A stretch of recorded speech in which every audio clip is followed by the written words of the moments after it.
Ka tu liu cho velo UPC la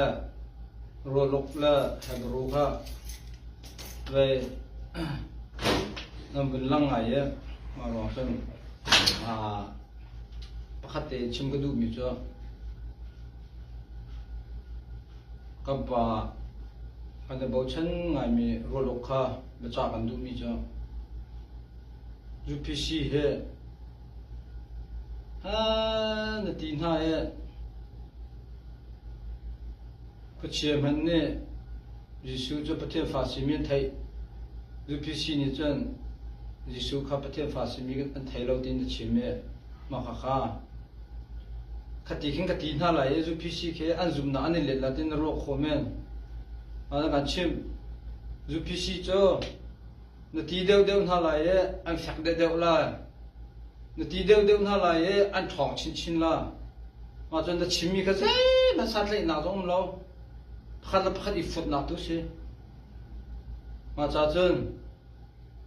na shehar ko sia chun Boda bata la muslim sing kham pakal lo nam biak na man lo ti tu khe batin ha UPC cho Jisu Christ zum ve ko cha khan van le le ngol ngai tu chan dong te ga be chai tu ding an ngai ko cha khan amma ko khan lo re thai ha kai he re lo ka se UPC ke se lo kai ma cho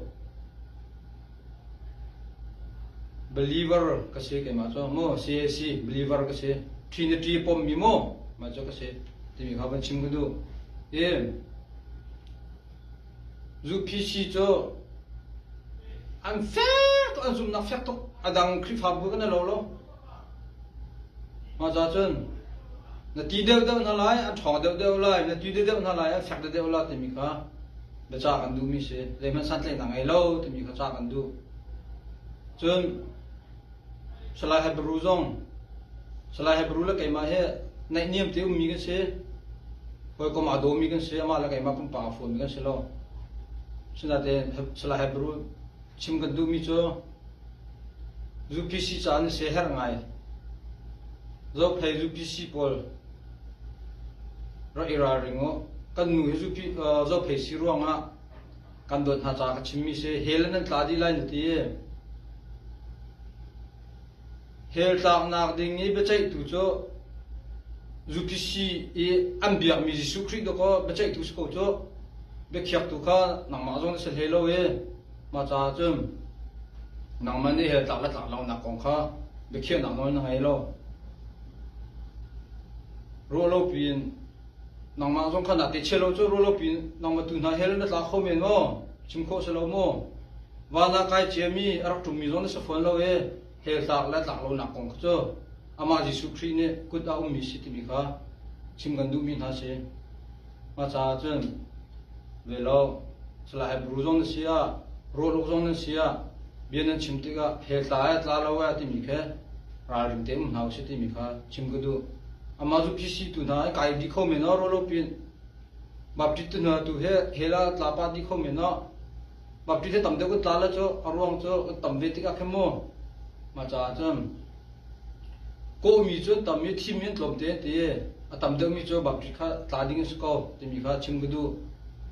ma chu UPC polore ra ringo thau than chima khan an ni Jisu Christ la kan ni Jisu Christ a lo wa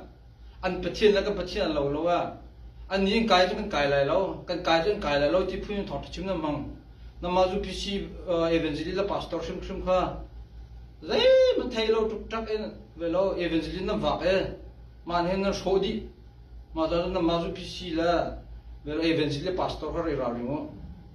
buai na chopi di CB la CC betul ma cha chen he me he lai mi kan ra rim pa khao